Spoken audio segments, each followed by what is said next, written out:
سورہ فاتحہ۔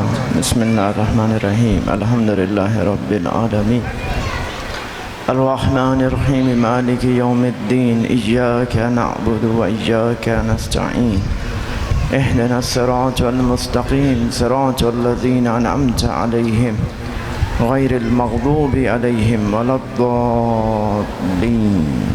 صلوات پر محمد و آل محمد۔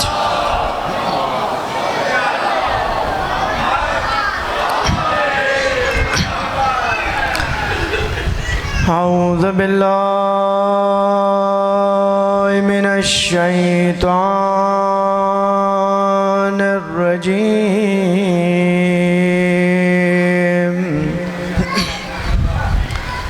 بسم اللہ الرحمن الرحیم، الحمدللہ رب العالمین،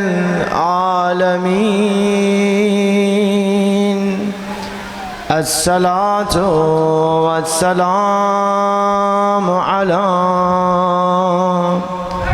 سید الانبیاء والمرسلین ابی القاسم محمد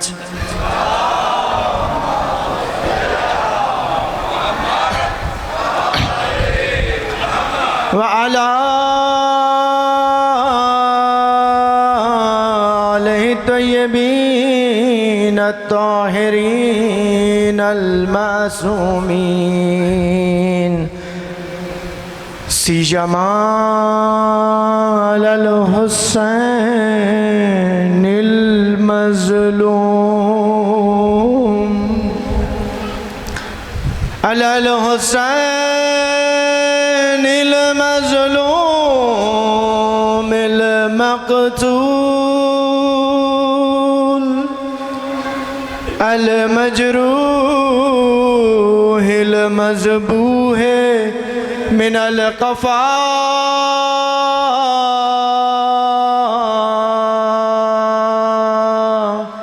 فی ارض کربلا،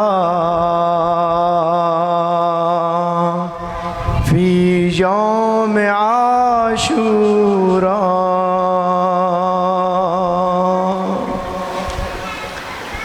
بلا جرم ولا خطا،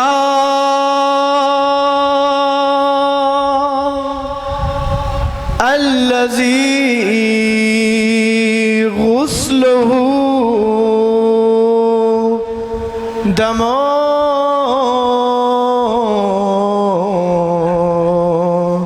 وکفنہ تراب، فی ارض کربلا،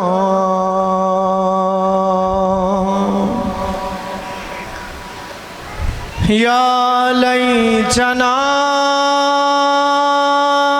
کننا معکم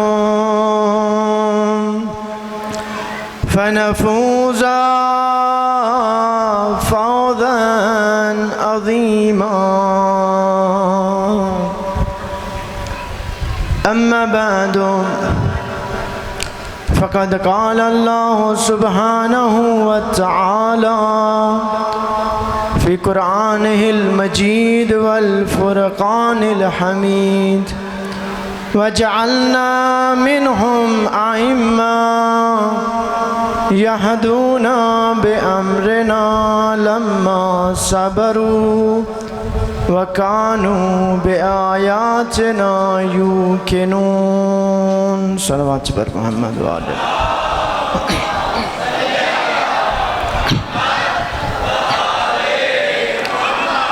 دعا ہے پروردگار عالم ہماری اس عبادت کو، اس عزاداری کو، اس ماتمداری کو اپنی بارگاہ اقدس میں شرف قبولیت عطا فرمائے، ہمارے وارث حقیقی امام زمانہ کے ظہور میں تعجیل فرمائے، ہمیں ان کے انصار و مددگاران میں شامل فرمائے، حاضرین میں سے جو دلی حاجات رکھتے ہیں اپنی بارگاہ میں قبول فرمائے، اپنی تمام دعاؤں کی قبولیت کے لیے خلوص سے صلوات پڑھیں۔ اللہم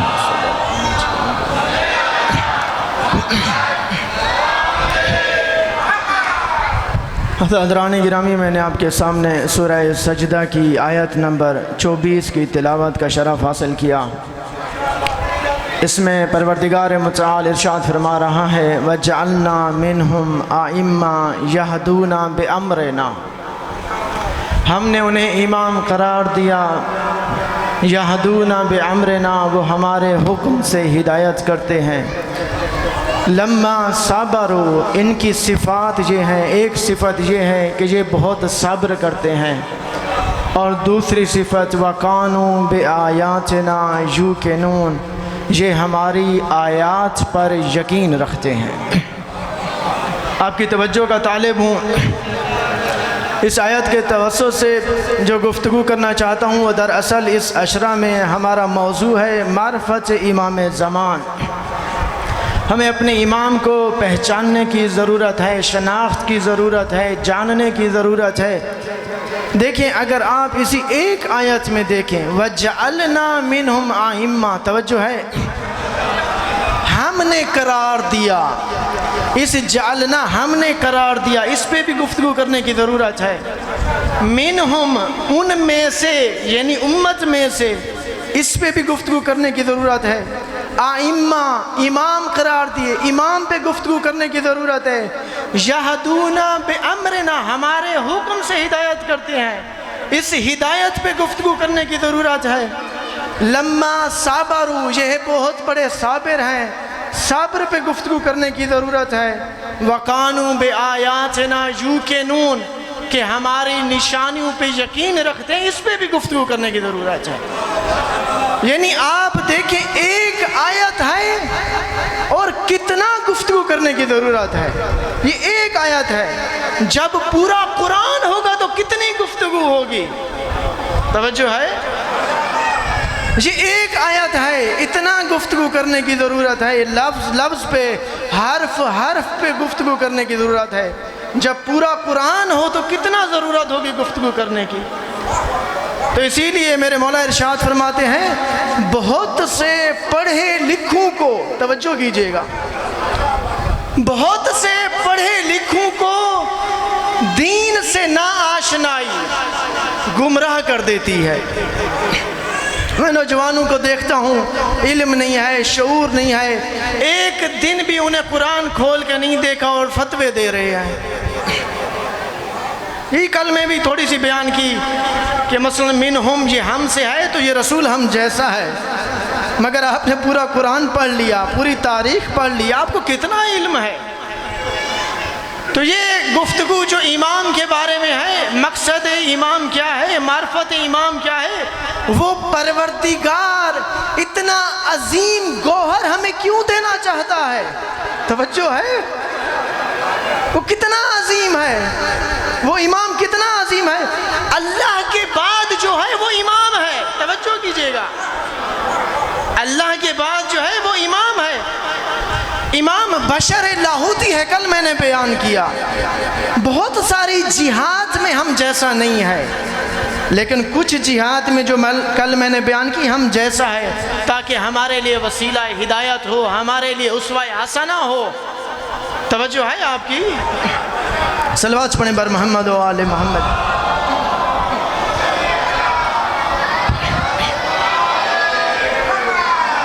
تو امام کی، امام زمانہ کی معرفت کی ضرورت ہے، اور یہ کیوں ضرورت ہے میں بیان کروں گا کہ ہمیں کیوں ضرورت ہے امام کی معرفت کی، شناخت کی۔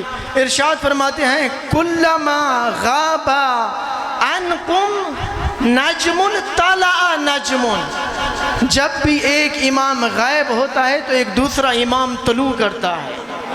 توجہ کریں، جو ایک امام غائب ہوگا ایک دوسرا امام طلوع کرے گا۔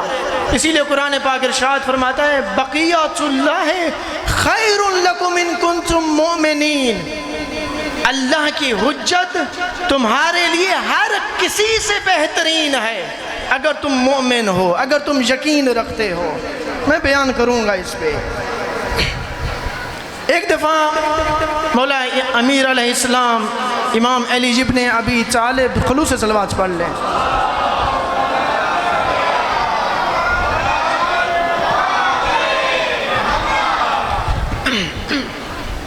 فضائل کے لیے تھوڑا تھوڑا اپنا ذہن بناتے رہے، میرے ساتھ چلیں تاکہ میں جو بیان کرنا چاہتا ہوں بیان کر سکوں۔ میرے مولا کے زمانے میں ایک تنازع اٹھا، ایک اختلاف ہوا، میرے مولا کے ساتھ بعض لوگوں کا معرفت نہیں تھی، شناخت نہیں تھی، پہچان نہیں تھی، ایسے حالات پیدا کر دیے گئے کہ امام کو بھی ناحق سمجھنے لگ گئے۔ تو میرے مولا نے کہا اگر رسول اللہ میری گواہی دے دیں تو کیا قبول کرو گے؟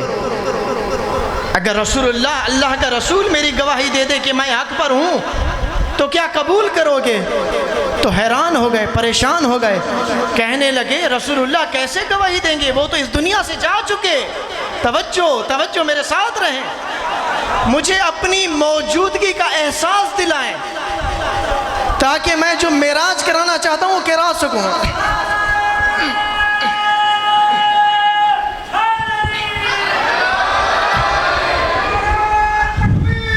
اللہ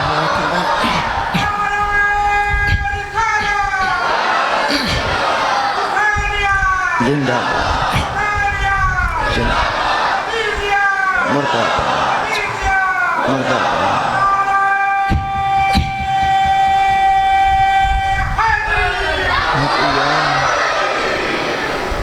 فرمایا کیسے ہو سکتا ہے، وہ تو اس دنیا سے جا چکے۔ کہا یہ میرا کام ہے، مجھے اتنا بتاؤ قبول کرو گے اگر رسول اللہ میرے حق میں گواہی دے؟ انہوں نے کہا ہاں اگر رسول اللہ ہمیں کہہ دے تو ہم قبول کریں گے۔ تو آپ نے زیر لب کچھ کلمات کہے، اس کے بعد کہا جاؤ ستون کے پیچھے جا کے دیکھو۔ جب وہ ستون کے پیچھے گئے تو دیکھا رسول اللہ تشریف فرما ہے اور کہہ رہے ہیں علی ما الحق والحق ما علی۔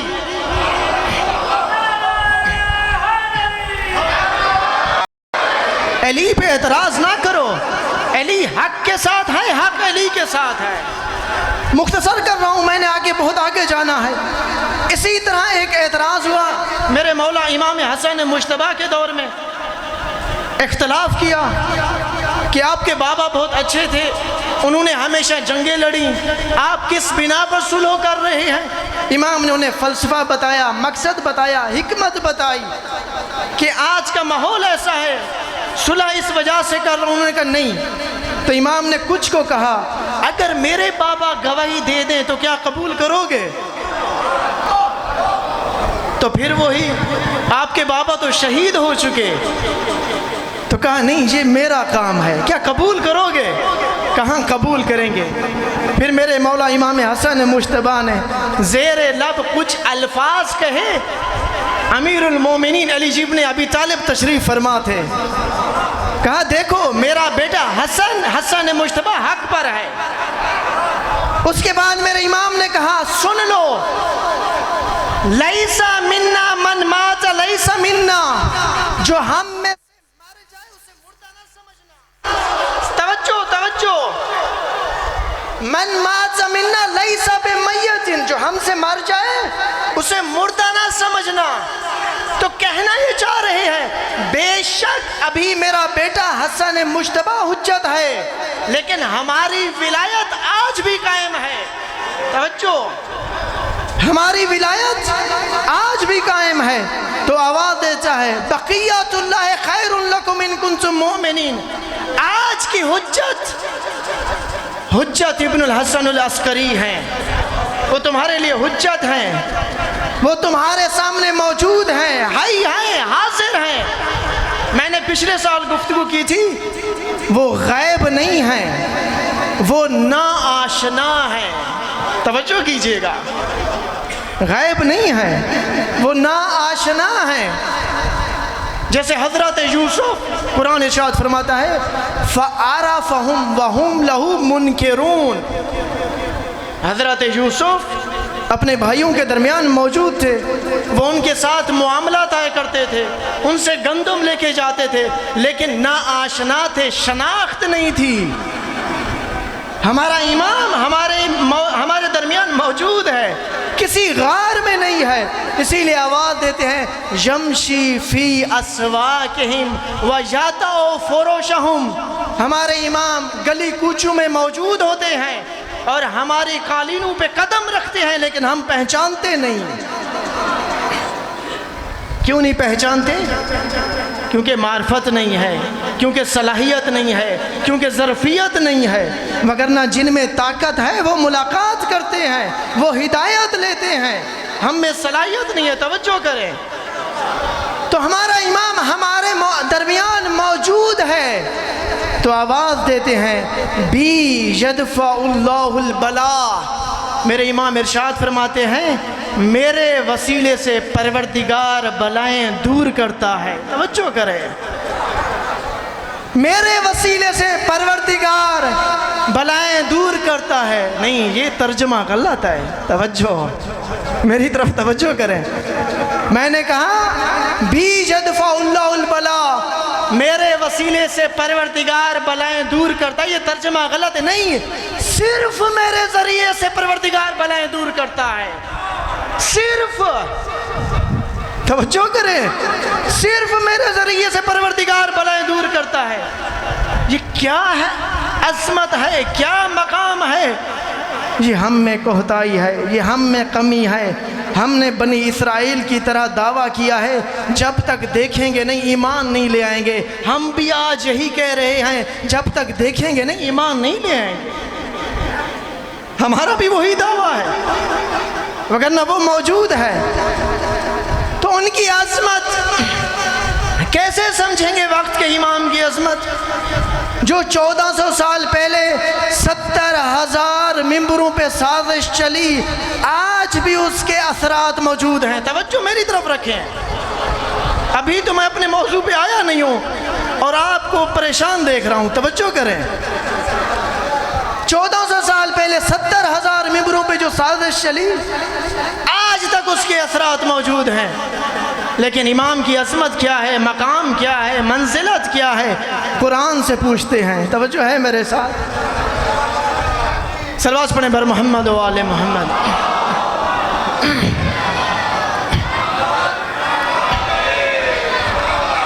حضرت مریم اور حضرت عیسیٰ علیہ السلام کے بارے میں پروردگار قرآن میں 3 جگہ پر ارشاد فرماتا ہے، سورہ آل عمران میں، سورہ مائدہ میں اور سورہ مریم میں۔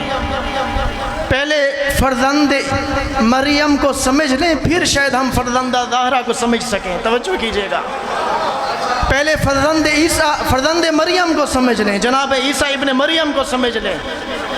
تو قرآن ارشاد فرماتا ہے جناب مریم کی والدہ، انہوں نے ایک نذر کی۔ قرآن ارشاد فرماتا ہے، آواز دیتی ہے، اِذْ قَالَتْ امرأۃ عمران رب انی نذرت لک ما فی بطنی محررا۔ اے پروردگار، یہ جو میرے شکم میں بچہ ہے میں تیری راہ میں آزاد کرتی ہوں، وہ تیرا عبادت گزار ہوگا، وہ تیرے مقدس مقام کی عبادت کرے گا۔ کیونکہ حضرت عمران نے اپنی زوجہ سے کہا تھا کہ تیرے بطن سے اللہ تعالیٰ ایک نبی کو پیدا کرے گا۔ تو انہوں نے نذر کی کہ بارہ الہ جو میرے شکم میں ہے میں اسے تیری راہ میں آزاد کرتی ہوں، تو میرے اس نذر کو قبول فرما۔ تو قرآن آواز دیتا ہے فلما وضعتها قالت رب انی وضعتها انثى۔ بارہ الہ، یہ تو لڑکا نہیں ہے، یہ تو لڑکی ہے، یہ تو لڑکا نہیں ہے، یہ تو لڑکی ہے۔ میرا سوال ہے آپ سے، حضرت عمران جو ولی اللہ تھے، انہوں نے کہا تھا اللہ تیرے بطن سے ایک نبی پیدا کرے گا۔ توجہ ہے؟ لیکن نبی تو پیدا نہیں ہوا، یہ تو لڑکی پیدا ہوئی ہے۔ سوال ہے یا نہیں؟ ابھی شاید میں اس کا جواب نہ دے سکوں، کل جب بعد کی مجالس میں دوں گا، لیکن وہ لڑکی پیدا ہوئی تو آواز دی واللہ عالم بما وضعت۔ یہ جو پیدا ہوئی ہے پروردگار بہتر جانتا ہے اس کی عظمت کیا ہے، اس کی شان کیا ہے۔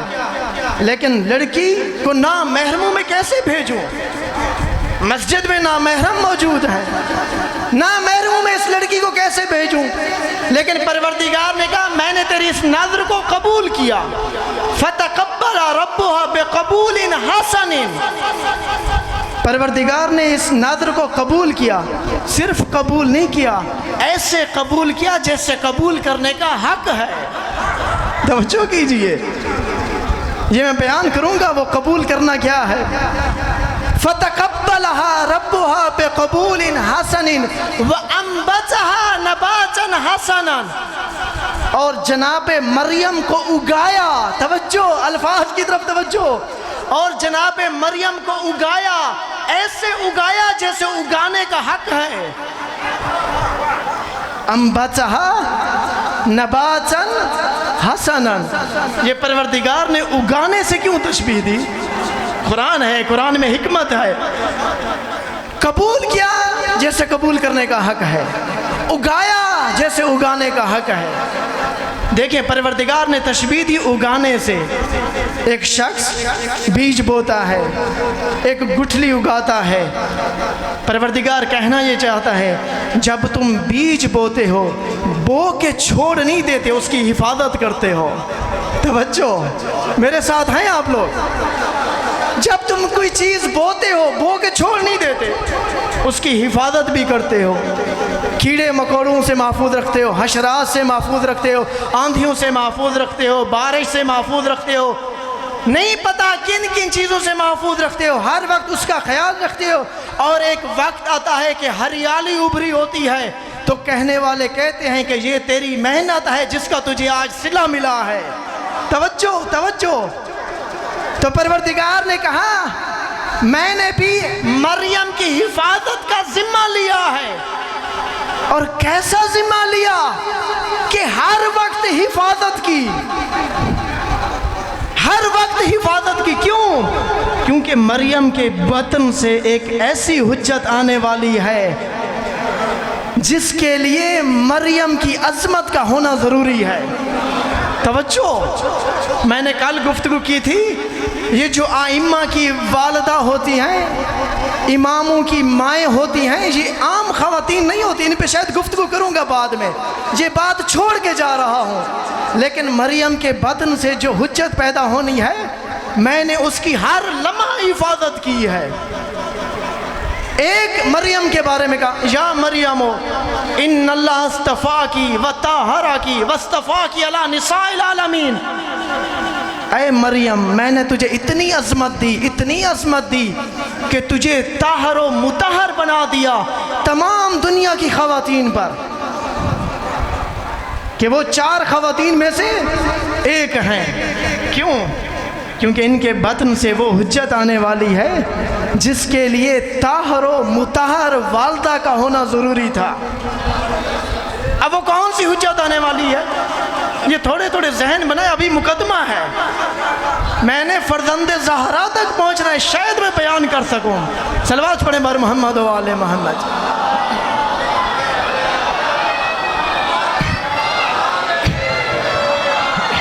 اور ایک وقت آیا جناب مریم ایک قرب سے گزری ہیں، اور اس تکلیف کا اندازہ یا تو جناب مریم کر سکتی ہیں یا جناب مریم کا خدا کر سکتا ہے۔ وہ کون سا وقت تھا؟ جب بچہ لے کے آئی ہیں تو کہنے لگے یا اخت ہارون ما کان ابوکی امرا سوء وما کانت امکی بغیہ، یہ تو نے کیا کام کیا ہے؟ تیرے والد شریف آدمی تھے، تیری والدہ ایک شریف خاتون تھی، یہ تو نے کیا کام کیا ہے؟ تو کوئی جواب نہیں دیا۔ جواب کہاں سے آیا؟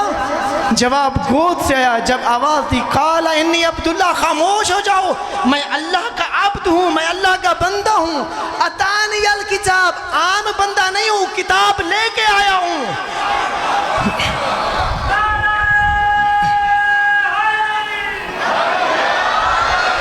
وَجَعَلَنِي نَبِيًّا، اور نبی بھی بن کے آیا ہوں۔ توجہ، کتاب بھی لے کے آیا، نبی بھی بن کے آیا، اور مبارک بن کے آیا ہوں، جہاں بھی جاؤں میں بابرکت ہوں۔ خبردار میری والدہ کے بارے میں کچھ نہ کہو۔ وَالسَّلَامُ عَلَيَّ يَوْمَ وُلِدتُّ وَيَوْمَ أَمُوتُ وَيَوْمَ أُبْعَثُ حَيًّا، اور مجھ پر سلامتی ہو جس دن میں پیدا ہوا، اور جس دن اس دنیا سے چلا جاؤں گا، اور جس دن اٹھایا جاؤں گا۔ تو اس کے بعد پروردگار ارشاد فرماتا ہے ذالک عیسیٰ ابن مریم، کان کھول کر سن لو، یہ عیسیٰ ابن مریم ہے۔ توجہ توجہ، عیسیٰ ابن مریم کی عظمت کو سمجھیے، یہ عیسیٰ ابن مریم ہے۔ کون عیسیٰ ابن مریم؟ قرآن میں ارشاد فرماتے ہیں انا احیی الموتى باذن اللہ، میں مردوں کو زندہ کرتا ہوں، میں مردوں کو زندہ کرتا ہوں اللہ کی طاقت سے۔ وَأُبْرِئُ الْأَكْمَحَ وَالْأَبْرَصَ، مادرزاد نابینا کو بینا کرتا ہوں، لا علاج برس کو علاج کرتا ہوں، اور میں ایک مٹی سے مورت بناتا ہوں، اس میں میں پھونک مارتا ہوں، پھونک، توجہ، پھونک مارتا ہوں، وہ پرندہ بن کے اڑ جاتا ہے۔ ذالک عیسیٰ ابن مریم، ان کی عظمت کو سمجھیے، یہ عیسیٰ ابن مریم ہے کہ پروردگار نے ان کے ہاتھ پہ ایسا کام دیا جس کی آنکھوں پہ ہاتھ رکھ دے تو وہ بینا ہو جاتا ہے، جس مردے کو ٹھوکر مارے وہ زندہ ہو جاتا ہے۔ فَأَنفُقُ، میں پھونک مارتا ہوں، پھونک۔ کیا تسبیح پڑھنی ہے؟ یا اللہ یا اللہ یا اللہ یا اللہ، توجہ، 1000 رکعت نماز پڑھنی ہے، 1000 دفعہ قل هو اللہ احد پڑھنے نہیں، پھونک مارتا ہوں۔ شاید میں سمجھا سکوں، شاید میری پھونک بھی اب اس سے جدا نہیں ہے۔ ذالک عیسیٰ ابن مریم، یہ عیسیٰ ابن مریم ہے۔ حیات اور ممات جو اللہ کے ہاتھ میں ہے، اللہ نے عیسیٰ کو دے دی، بے شک اللہ نے دی ہے۔ کچھ لوگ آگے کہتے ہیں نہیں جی نہیں جی یہ تو اللہ کا کمال ہے۔ میں کہتا ہوں چلو اللہ کا کمال ہے، ذرا یہ کمال تم تو کر کے دکھاؤ۔ چلو تم بِإِذْنِ اللہ کہتے رہو، 1000 دفعہ الحمد پڑھو، مگر یہ نہیں کہا گیا جس نے 70 دفعہ الحمد پڑھی تو بعید نہیں مردہ بھی زندہ ہو جائے۔ ذرا تم بھی مردہ زندہ کر کے دکھاؤ۔ چلو پھونک نہیں مارو، یہی قرآن پڑھو، یہی قرآن پڑھ کے زندہ کر کے دکھاؤ۔ نہیں، انا احجل، یہ نہیں، پروردگار کہنا چاہتا ہے یہ بھی عام شخصیت نہیں ہے، اس میں بھی کمال ہے، اس کا بھی مقام ہے، اس کی بھی عظمت ہے۔ ابھی میں اپنے مقام پہ پہنچا نہیں ہوں، صلوات پڑھ پر محمد و آل محمد۔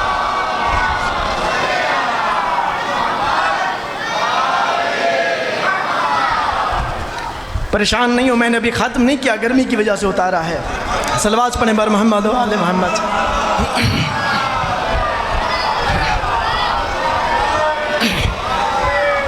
ذالک عیسیٰ ابن مریم، ذالک عیسیٰ ابن مریم، ذالک عیسیٰ ابن مریم، یہ عیسیٰ ابن مریم ہے، یہ عیسیٰ ابن مریم ہے جو مردوں کو زندہ کر رہے ہیں، جو ایک مٹی سے مورت بناتے ہیں تو پھونک مارتے ہیں تو حیات بخش دیتے ہیں، جس کا وجود نہیں تھا۔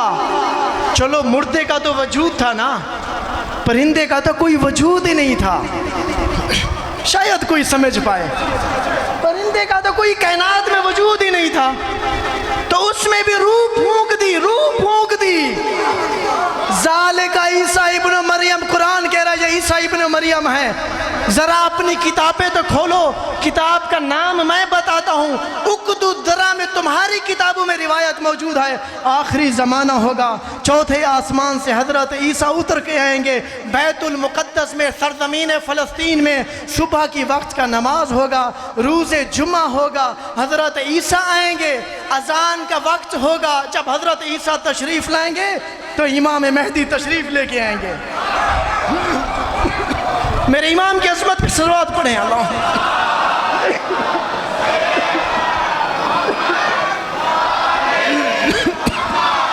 بارے دیگر سلام۔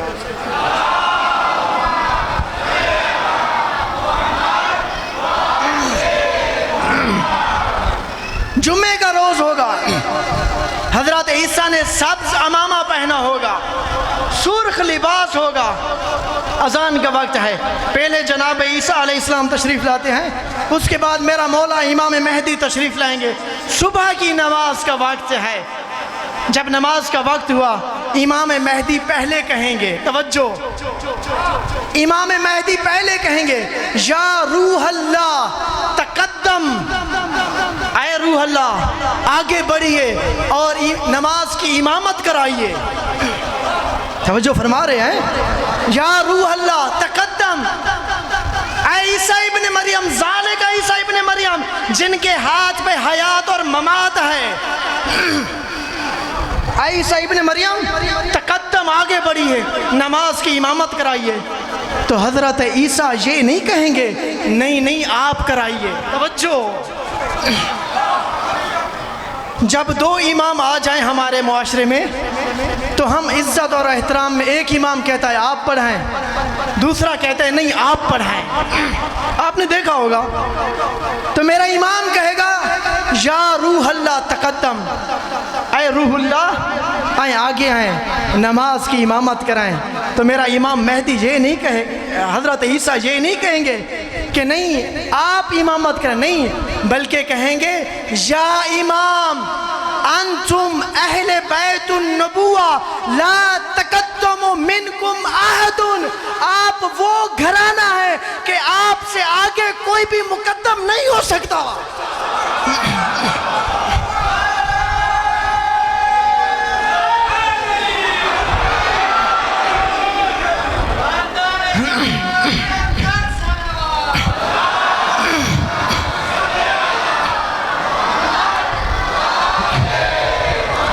انتم اہل بیت النبوہ، آپ اہل بیت ہیں، لا تقدم منکم احد، کوئی بھی آپ کے آگے نہیں آ سکتا. اس کے بعد ارشاد فرمائیں گے وَأُقِیمَتُ الصَّلَاةُ لَكَ، یہ نماز کا وجود ہی آپ کی بابرکت ہے.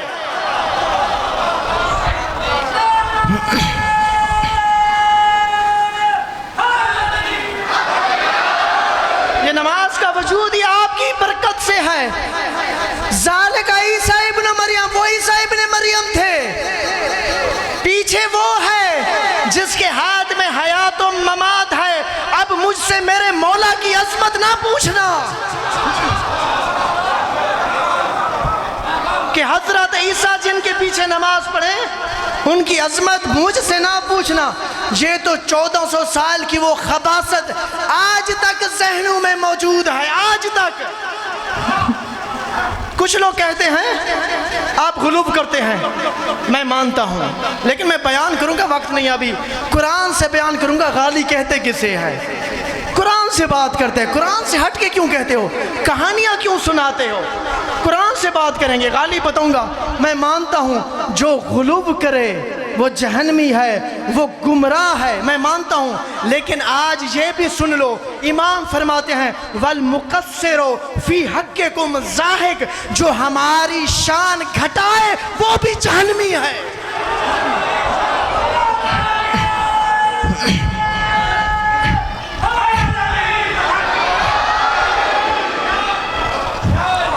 اگر غالی جہنمی ہے وَالْمُقَصِّرُ فِي حَقِّكُمْ زَاہِقٌ، جان بوجھ کر آپ کی شان کو گھٹانے والا، آپ کے مقام کو گھٹانے والا، آپ کو معیار کو گھٹانے والا بھی جہنمی ہے.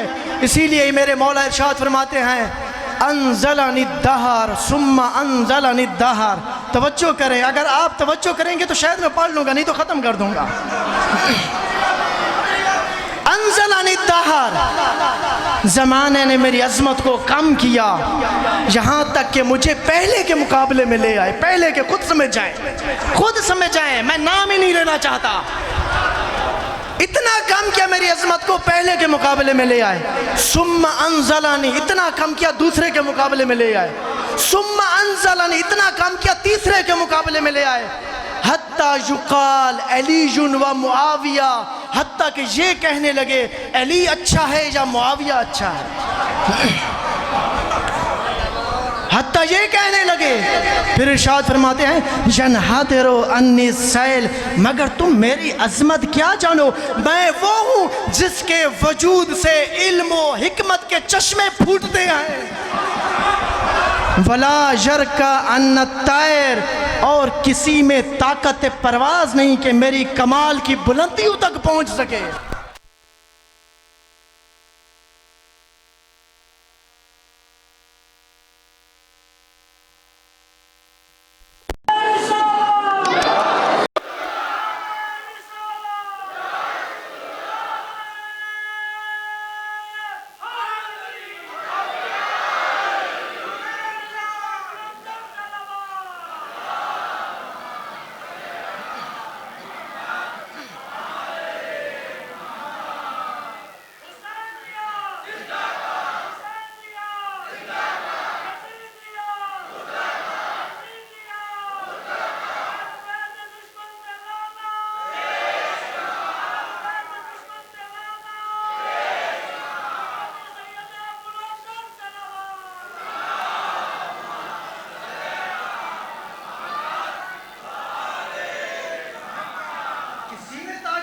کسی میں طاقت نہیں میرے کمال کی بلندیوں تک پہنچ سکے. یہ کیا کہنے لگے ہیں کہ ابن ابی طالب کا بیٹا خلافت میں مر چکا ہے, خلافت میں مٹ چکا ہے.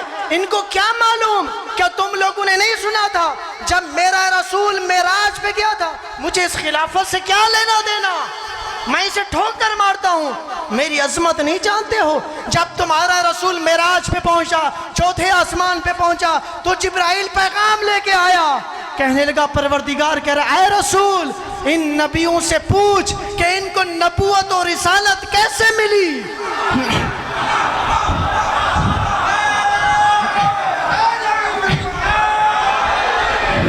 کہتے ہیں ابن ابی طالب خلافت میں ٹھوکر مارتا ہوں, مگر تمہیں یاد نہیں ہے کہ نبیوں اور رسولوں کو رسالت کیسے ملی؟ بما ارسلتم, تو سب ایک کم 1,24,000 انبیاء نے کہا, 313 رسولوں نے کہا, 5 اولی العزم 4 اولی العزم رسولوں نے کہا بے نبوت کا و بے ولایت علی ابن ابی طالب.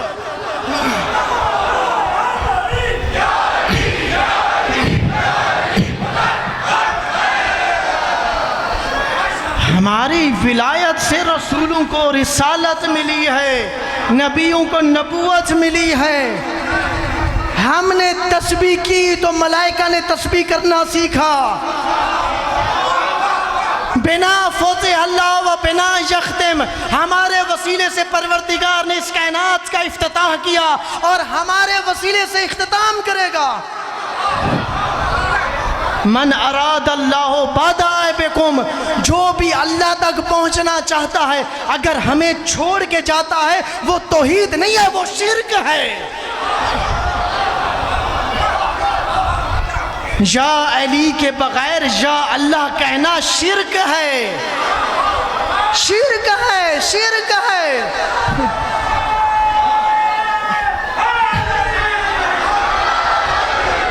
نحنو باب اللہ الذی منہ یؤتی, ہم اللہ تک جانے کا وہ راستہ ہے جو خود خدا نے بنایا ہے. تو جو اللہ کے بنائے ہوئے راستے کو چھوڑ کے کسی اور راستے پہ یا اللہ یا اللہ یا اللہ کہتا رہے تو کیا خدا کو پسند آئے گا؟ بنی اسرائیل نے کیا کہا تھا کہ جب تم اس دروازے سے گزرو تو کیا کہو؟ حتاتون حتاتون. تو اللہ نے بھی یہی کہا ہے, تم جب آؤ تو کہو یا علی یا علی یا علی.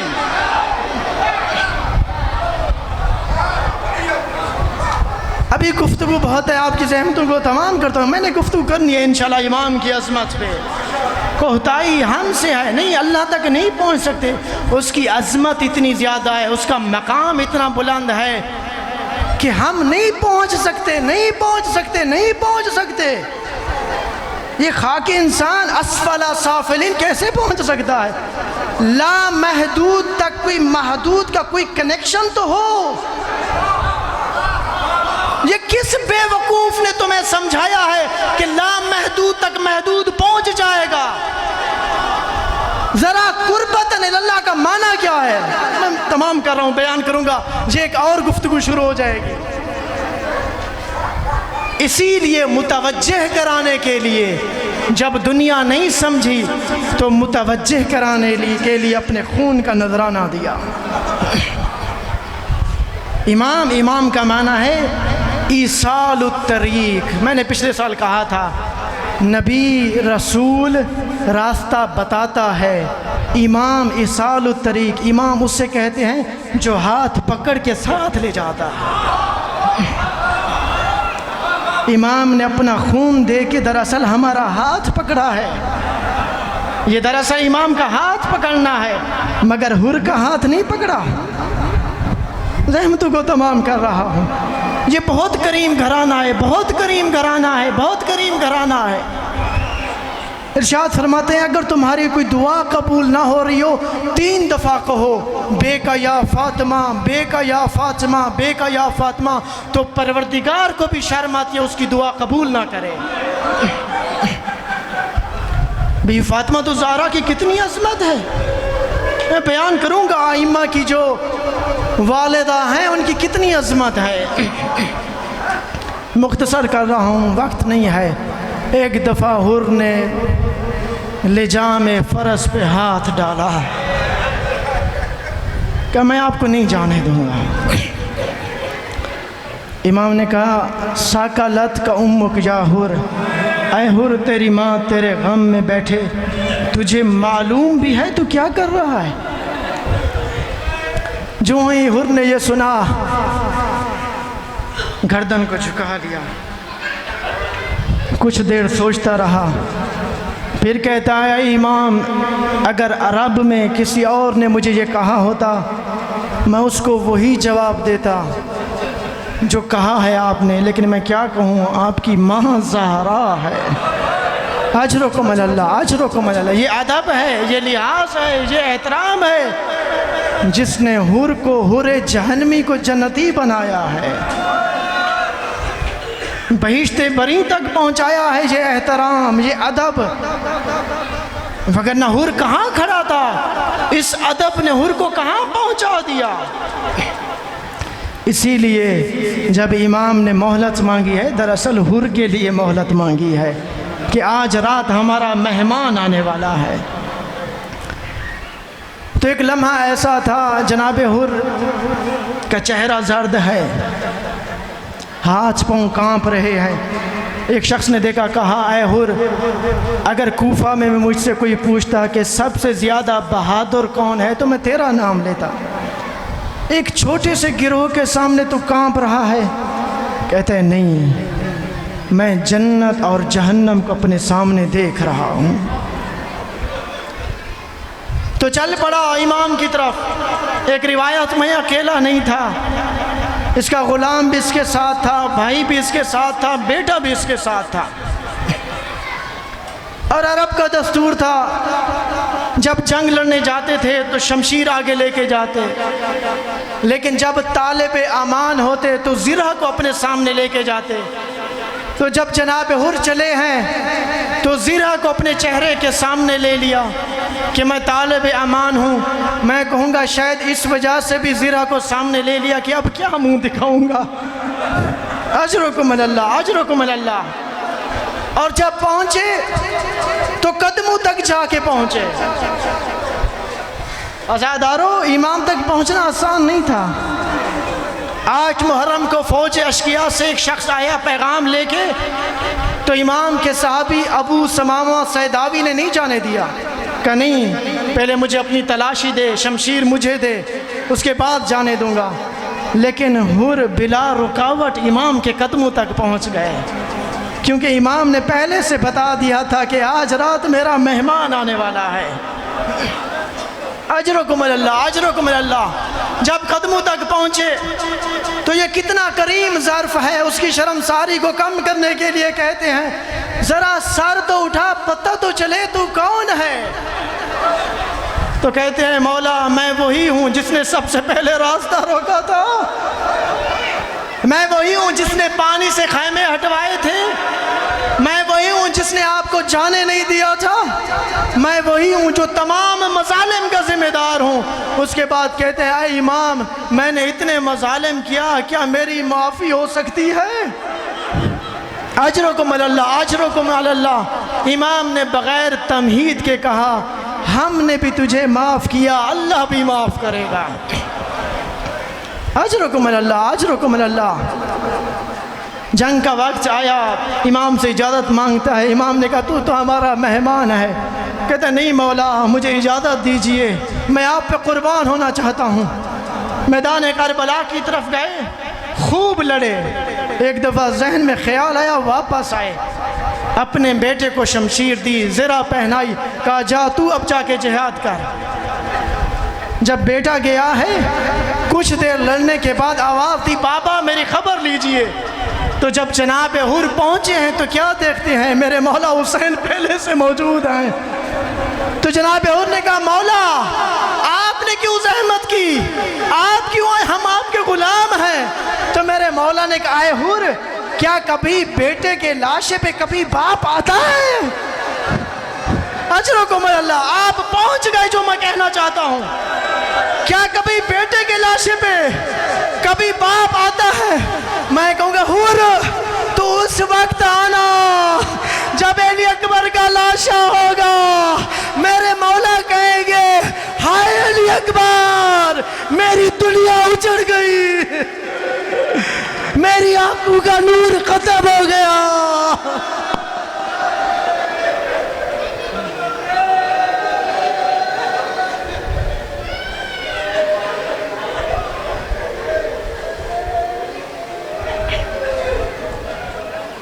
ألا لا نصل إلى القوم الظالمين وسيعلم الذين ظلموا أي منقلب ينقلبون۔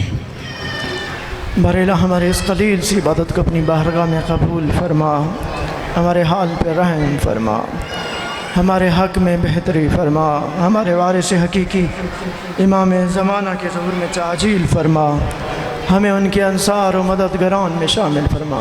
حاضرین میں سے جو دلی حاجات رکھتے ہیں ان کی حاجات قبول فرما۔ ہمارے محترم المکرم ایسی صاحب یہاں پہ موجود ہیں، ان کی دلی حاجات قبول فرما، ان کی حفاظت فرما، دشمنوں کے شر سے محفوظ فرما، ہماری اس عزاداری کو قبول فرما۔ جو لوگ سیکیورٹی کے کام انجام دے رہے ہیں ان کی اس عبادت کو قبول فرما، ان کی حفاظت فرما، عزاداران حسینی کی خود حفاظت فرما، دشمنان اسلام، دشمنان پاکستان، دشمنان ایران عراق کو نیست و نابود فرما، امریکہ و اسرائیل کو تباہ و برباد فرما، ہماری تمام حاجات قبول فرما، اس نظر و نیاز کو قبول فرما۔ بارے جو مریض ہیں صحت و سلامتی عطا فرما، ہمارے والدین کو، ہمارے ماما جاوید حسین قریشی کو، جو بھی مریض ہیں سب کو صحت و سلامتی عطا فرما۔ بھائی کمیل عباس کی والدہ کو صحت و سلامتی عطا فرما۔ ایک عظیم عزادار غلام مصطفیٰ نے دعا کی درخواست کی ہے، یہ تمام عزادار دعاؤں کی درخواست کر رہے ہیں، ان کی تمام دعائیں قبول فرما، ہمارے حال پہ رحم فرما، برحمتک یا ارحم الراحمین۔ اللہم صلی علی محمد و علی